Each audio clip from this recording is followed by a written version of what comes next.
Hello everyone, কেমন আছো সবাই? আশা করছি সবাই ভালো আছো। তো আজকের মিনি ব্লগটা স্টার্ট করলাম একদম সন্ধে থেকে। তো কালকে আমি এই আদাগুলো ধুয়ে দিয়েছিলাম, তোমাদেরকে এর আগের ভিডিওতে আমি বলেছি। তো আদাগুলো ধুয়ে শুকিয়ে ফ্রিজে রাখলে কিন্তু অনেক দিন ভালো থাকে, তার জন্য আমি এই বক্সের মধ্যে ভরে রাখি। তো বেশ টাটকা থাকে। তো আমি যে কোনো সবজি, ফল মূল যাই হোক না কেন এই বক্সের মধ্যে আমি ধুয়ে ভরে রাখি, তার জন্য আমার সবজিগুলো কিন্তু অনেক দিন ভালো থাকে। আর এই দিকে দেখো টমেটো আর হচ্ছে পাতিলেবু। তো পাতিলেবুগুলো আমাদের গাছের, তো পেকে গেছে, একদম ঝরে ঝরে পড়ে যাচ্ছিল, তো তাই পেড়ে নিয়ে চলে এসেছি। তো যাই হোক, এই দেখো কালকে রাত্রে নিয়ে এসেছিলো চিনি। তো চিনিটা আমার ঢালা হয়নি, যেহেতু রাত্রি হয়ে গিয়েছিল তার জন্য।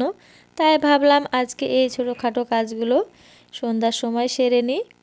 তো রুটি তরকারিগুলো আমার করা হয়ে গিয়েছে, আর এইদিকে বসিয়ে দিয়েছি চা। তো এই চাটা না হলে কিন্তু আমার একদমই চলে না, দুবেলা কিন্তু আমার অন্তত চা লাগবেই 2 কাপ। তো তোমাদের এই দুধ চা খেতে কেমন লাগে অবশ্যই কমেন্ট করে জানিও। আমার তো কিন্তু বেশ ভালো লাগে, আর আমার ছেলে মেয়েরও খুব পছন্দ। তো আমাদের 4 জনের জন্য এই দেখো আমি চাটাও বানিয়ে নিয়েছি, আর এবার ঢেলে নিচ্ছি।